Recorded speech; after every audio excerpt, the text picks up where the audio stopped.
Fala pessoal, tudo bem? Vamos analisar essa notícia que saiu no Brasil Journal. Na Nike, um veterano volta a calçar a chuteira. A ação dispara. A Nike, ela passou esses últimos anos com uma estratégia interessante, né? No curto prazo, ela trouxe bastante resultado em termos de venda. No entanto, muitos dizem que deixou a empresa vulnerável nas suas vantagens competitivas. E aí eles trocaram o CEO. Vamos entender um pouco desse caso aqui nesse BTC News. Se você gosta das nossas análises, por favor, dê um like nesse vídeo. E se você puder compartilhar as nossas análises com pessoas que possam fazer bom uso delas, a gente agradece. Pessoal, um aviso rápido. No dia 24 de setembro, a gente vai dar início à última turma de 2024 do Price Strategy Program. Nesse curso, a gente vai apresentar todo o ferramental de pricing, gestão de valor para o cliente e para a empresa e como que a gente alinha estrategicamente a companhia utilizando o pricing. É o nosso curso de maior NPS, a gente vai trabalhar mais de 11 modelos de precificação no Excel e ele é destinado para quem trabalha com pricing em grandes empresas, consultores de estratégia e quem é líder de companhia e tem price como tomada de decisão estratégica. Então entre no nosso site www.btcompany.com.br e faça parte da última turma de 2024 do Price Strategy Program. Um curso 100% comigo, via Zoom ao vivo, 3 semanas, 2 noites por semana. Vejo vocês em setembro. Bom, vamos relembrar um pouco do histórico recente da Nike, até para a gente entender qual que era a estratégia que eles estavam conduzindo antes, qual foi a alteração dessa estratégia agora, que fez com que o executivo principal da empresa fosse demitido e fosse contratado um outro executivo no seu lugar, né? Bom, eu estou mostrando para vocês aqui na tela a declaração de missão da companhia, que é a base da estratégia corporativa. Então tá aqui, ó, trazer inspiração e inovação para todo atleta no mundo. Aqui a gente já consegue ver os dois principais pilares da estratégia da Nike. Primeiro é marketing, inspiração. Então, todas aquelas campanhas publicitárias que eles fazem, sempre tem um atleta muito conhecido e o produto ele fica meio secundário nas comunicações, mas você consegue fazer a ligação direta entre o inspiracional e o produto que eles estão tentando vender. A segunda perna é a inovação. Então a gente sabe, né, que a Nike trouxe várias inovações, tanto de tecido quanto de tecnologia, principalmente em tênis, nesses últimos anos, e isso que é a marca registrada da Nike, né? Bom, esse foco estratégico ele foi conduzido até outubro de 2019, até que aconteceu um fato muito interessante. No dia 1º de outubro de 2019 saiu essa notícia aqui, ó, Just Do It. Desta vez o CEO da Nike passou dos limites. O que aconteceu? Vamos lá. Alberto Salazar, o famoso treinador de atletismo que lidera uma equipe patrocinada pela Nike e dá nome a um dos prédios da empresa, foi banido ontem da agência antidoping americana, acusado de traficar testosterona e realizar experimentos com doping. Olha que coisa, hein? 24 horas depois, uma reportagem do The Wall Street Journal está jogando luz sobre outra faceta dessa história ainda mais bombástica. Ao que tudo indica, o CEO da Nike, Mark Parker, sabia de tudo. Então, olha o escândalo que aconteceu ali em outubro de 2019. O que aconteceu? Os investidores pressionados fizeram a troca do CEO.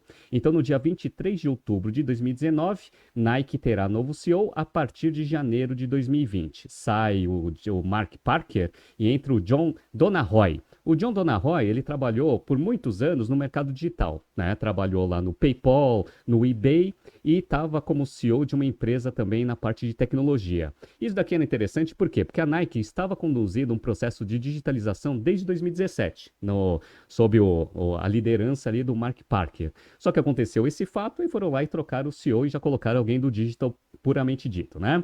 Bom, os resultados da Nike, eles não estavam ruins, eles estavam bons. Eu estou mostrando aqui na tela a performance de vendas aqui da empresa, ó, de 2015 até 2019. 2015, faturamento 30 bilhões, aí passou para 32 bilhões, foi para 34, 36, e no ano fiscal de 2019 já estava com 39 bilhões, ou seja, crescimento de top line consistente nesses últimos anos, né?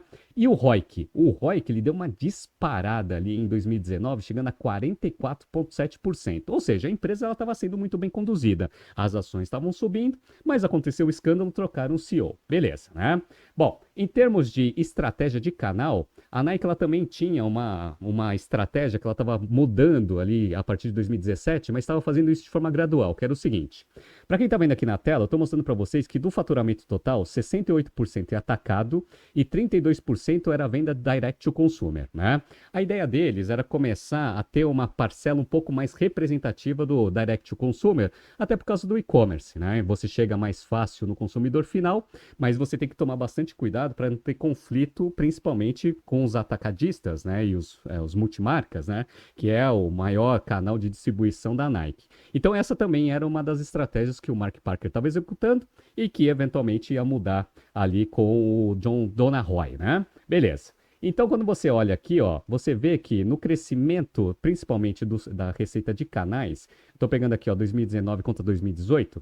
2019, ó, o canal atacado estava crescendo 6% e o direct estava crescendo 13%, né? Então, eles estavam tentando fazer esse crescimento um pouco mais acelerado no canal próprio, mas isso de uma forma bastante, né, comedida, até para não ter conflito de canal com a maior parcela da sua receita, né? Aí o John Donahoe, ele assumiu em janeiro de 2020 e começou a fazer duas mudanças estruturais na estratégia que a Nike vinha conduzindo até então. A primeira foi acelerar o aumento de representatividade do canal direto na receita total. Por quê? Porque a pandemia, ela estourou em 2020. Então, vários varejistas que eram clientes da Nike até então, começaram a ter as suas lojas fechadas. Então, por necessidade, a Nike teve que acelerar esse processo. Isso foi bom por quê? Porque a mudança digital estava acontecendo desde 2017. Então, a Nike, quando começou a pandemia, ela já estava com uma estratégia digital, principalmente no seu e-commerce, muito melhor estruturada do que todos os outros concorrentes. Tanto é que ela ganhou bastante mercado ali em 2020, comparado com a Adidas, que começou a fazer esse negócio ali em 2020, quando começou a pandemia, né? Então a Nike, ela até surfou bem nesse aumento de demanda do e-commerce, dado que a sua estratégia já estava sendo muito bem conduzida desde 2017. Mas essa foi a primeira mudança. Qual foi a segunda mudança? A segunda mudança, eu vou falar para vocês com essa notícia aqui do dia 17 de outubro de 2020. O fenômeno Nike Air Jordan, o tênis que revolucionou o marketing esportivo. Basicamente, o Nike Air Jordan, ele representa o segundo pilar da mudança da estratégia do John Donahoe, que foi a seguinte: foca nos clássicos. Por que focar nos clássicos? Bom, primeiro porque a demanda estava aumentando bastante com esses produtos mais antigos. Essa é a primeira coisa.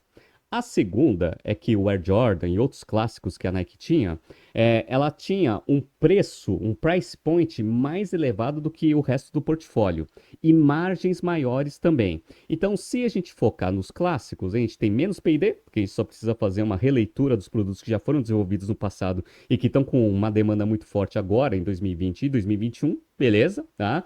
E aí você tem preços mais altos com margens mais saudáveis. Então essas foram as duas principais mudanças na estratégia ali que o John Donahoe começou a conduzir a partir de 2020. Deu resultado? Vamos ver? Eu estou mostrando para vocês os resultados do ano fiscal de 2020 e 2021.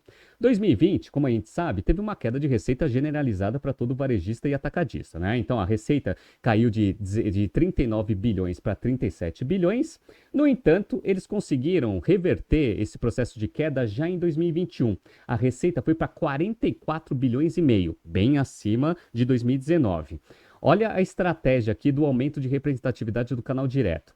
Wholesales teve um aumento de 12%. O atacado aqui, ó, chegando a 25 bilhões e 900, que era mais ou menos o faturamento que a Nike tinha já nesse canal lá em 2019. Só que o Direct to Consumer, pessoal, aumentou 32% de 2021 para 2020, chegando a 16 bilhões e 300. E olha aqui o Jordan Brand aqui, ó, cresceu 31%, passando de 3 bilhões e 600 em 2020 para 4 bilhões e 700 em 2021. E isso daqui trouxe um impulsionamento no valor das ações da Nike, porque a Nike estava mostrando aumento forte ali em 2021 de receita e de margens operacionais. Então, ó, notícia do dia 25 de junho de 2021. Just buy it. A Nike bate recordes na bolsa. Só que qual que era o grande ponto de atenção? Quando a Nike ela só foca nos clássicos, obviamente ela coloca todo o seu esforço em tentar fazer releituras de produtos que já fizeram muito sucesso no passado para introduzir eles atualmente, e você deixa de colocar foco em inovação de novos produtos, principalmente nas linhas esportivas, que é o coração da estratégia da Nike. E outra, o John Donahoe, ele ainda quis acelerar o processo de aumento de representatividade do Direct to Consumer, fazendo o seguinte, não só colocando foco nas vendas diretas, mas também tirando a importância do canal wholesale, né, que é a distribuição para varejistas. Como que ele fez isso? ele começou a cortar um monte de produto e um monte de varejista da sua lista de clientes para conseguir distribuir os produtos nos canais diretos e, por consequência, você fica com um canal de distribuição muito menos capilarizado como tinha antes. Só para vocês terem uma ideia, o wholesale lá em 2022 já estava representando 58% das vendas totais. Lembra que em 2019 era 68% e, por consequência, o canal direto ele passou de 32% para 42%. Então ele acelerou isso, só que numa estratégia de tirar a representatividade de grandes varejistas. Um deles foi a Foot Locker. A Foot Locker, ela sempre foi um varejista muito forte na parte de distribuição lá nos Estados Unidos e no Canadá de produtos da Nike. E aí ele começou a dar menos produtos, principalmente os produtos mais atrativos ali para o mercado naquele momento, para conseguir focar esses produtos nos canais diretos e, obviamente, os varejistas eles começam a ver outras marcas para conseguir suprir a falta de produtos da Nike, né? Bom, e os resultados? Olha o que aconteceu aqui, ó. No ano fiscal de 2022, ele só conseguiu ter um crescimento de receita de 5%, passando de 42 bilhões para 44 bilhões. O wholesale caiu 1%, passando de 25.800 para 25.600, ou seja, toda aquela falta de priorização dos varejistas como clientes da Nike começou a refletir nos números, uma queda aqui no canal wholesale. E o Direct Consumer cresceu 14%. E a Jordan Brand começou a desacelerar. Lembra que os crescimentos estavam de 2 dígitos, né? Para 2022, ó, cresceu só 7%, chegando a 5 bilhões 122. E aí o que aconteceu? A empresa ela começou a ser atacada por todos os lados. Eles viram o crescimento de vários concorrentes atacando na parte esportiva, na parte lifestyle, etc. E aí eles tiveram que fazer uma revisão do guidance lá no dia 22/12 de 2023. Nike tropeça em guidance e ações desabam. Ações da companhia chegaram a cair mais de 12% após divulgação de guidance, considerado fraco, e corte nos custos que assustam os investidores. Ou seja, a Nike ela se viu numa situação que era a seguinte: olha, a nossa estratégia parece que ela já chegou no topo e a gente perdeu aquela essência estratégica de inovação e inspiração. E agora a gente está sendo atacado por todos os lados. E sabe qual foi a solução? Ao invés de corrigir o problema de falta de inovação da empresa, a solução foi: foca ainda mais nos clássicos. E aí, olha os resultados de 2023, pessoal. Teve um crescimento de faturamento de 10%, chegando a 48 bilhões e 700 em 2023 contra 44.400 de 2022.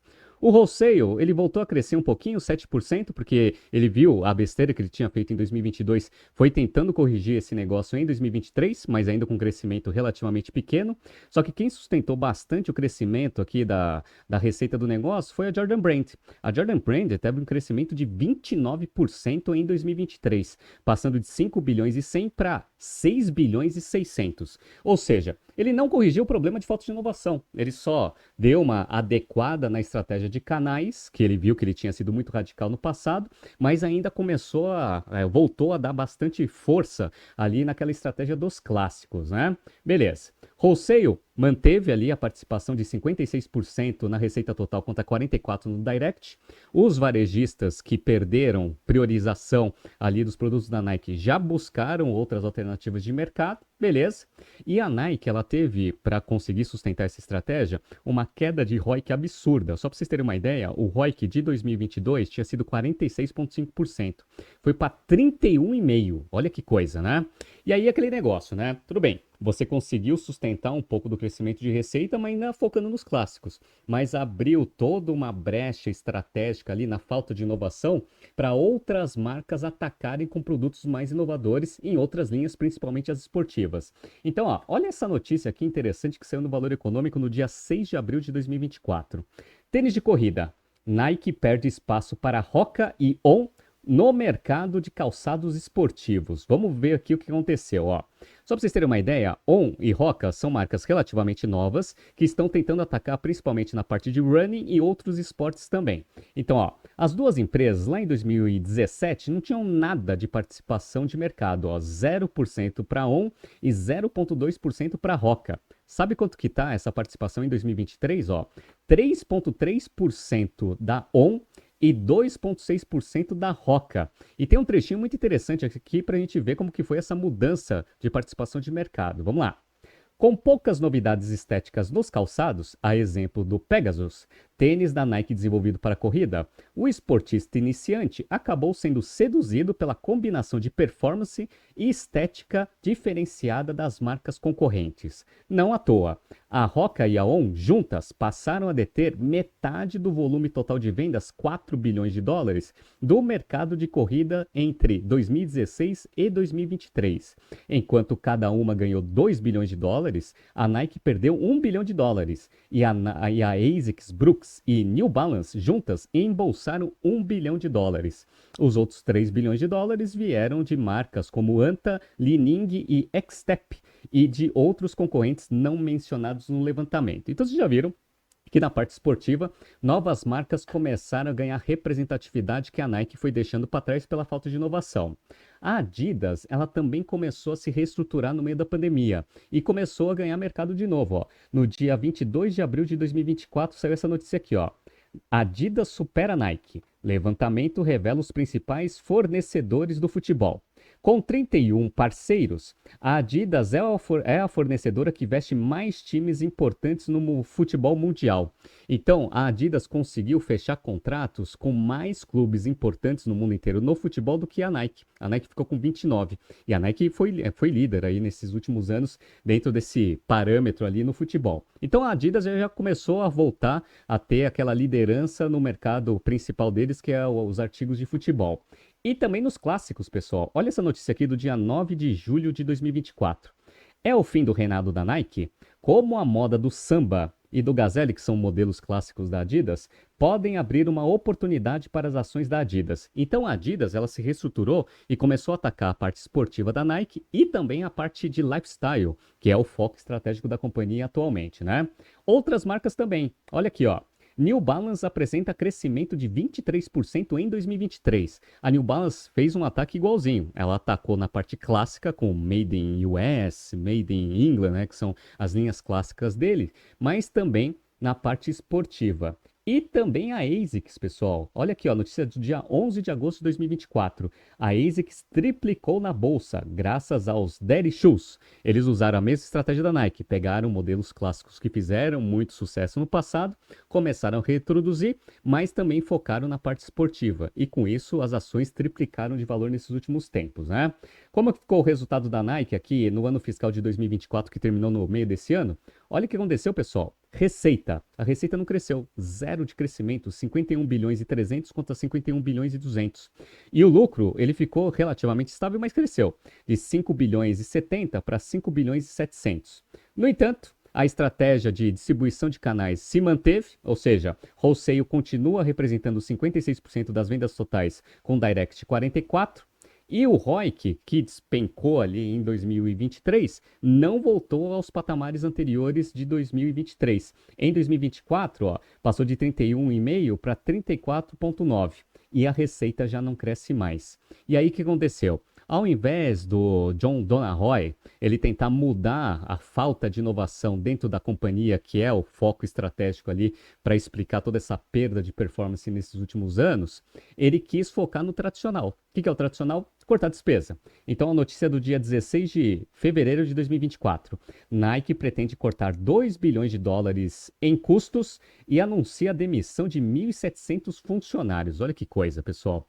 E teve um outro agravante que eu acho que foi o fator principal para o John Donahoe ele sair do cargo de presidente da empresa, que é o seguinte. Quando a empresa ela começa a passar por dificuldade e mudança de estratégia, você precisa ter todo o time dentro ali da estratégia, ou seja, você tem que vender a ideia para todo mundo estar motivado para conseguir fazer a mudança dos resultados da companhia. Não foi isso que ele fez. Ele colocou a culpa de tudo isso que estava acontecendo nos próprios funcionários. Olha que coisa. No dia 19 de abril de 2024, CEO da Nike atribui falta de inovação na empresa ao home office. Ou seja, o problema foi o home office. O problema foi que os funcionários agora eles ficam remotos e aí não tem mais inovação dentro da empresa. Então a culpa é dos funcionários. Olha que coisa. Quando você faz isso, pessoal, você perde o time. E se você é um líder e perde seu time, você perdeu, obviamente, o seu cargo de liderança. Olha essa notícia interessante aqui que saiu do The Wall Street Journal no dia 23 de abril de 2024. Nike muda de tática em momento de pouca inovação e crescimento da competição. O que aconteceu? Ele fez uma videoconferência com os funcionários para falar um pouco da mudança que a Nike ia começar a conduzir a partir de abril de 2024. Mas olha o que aconteceu aqui, ó. Vamos ler aqui um trechinho da notícia. Agora, enquanto o CEO falava na reunião, ele fez um Zoom com 20 mil funcionários, né?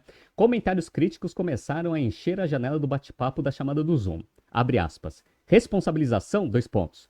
Não acho que você saiba o exato significado dessa palavra.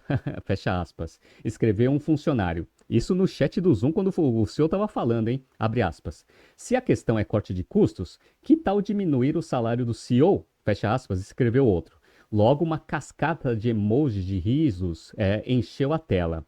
Alguns colegas alertavam que as postagens não eram anônimas e que o bate-papo poderia estar sendo monitorado. Os ataques duraram vários minutos. Abre aspas. Espero que o Phil, que é o famoso Phil Knight, esteja assistindo e lendo tudo. Fecha aspas. Escreveu um funcionário referindo-se ao cofundador aposentado da Nike, o famoso Phil Knight, né?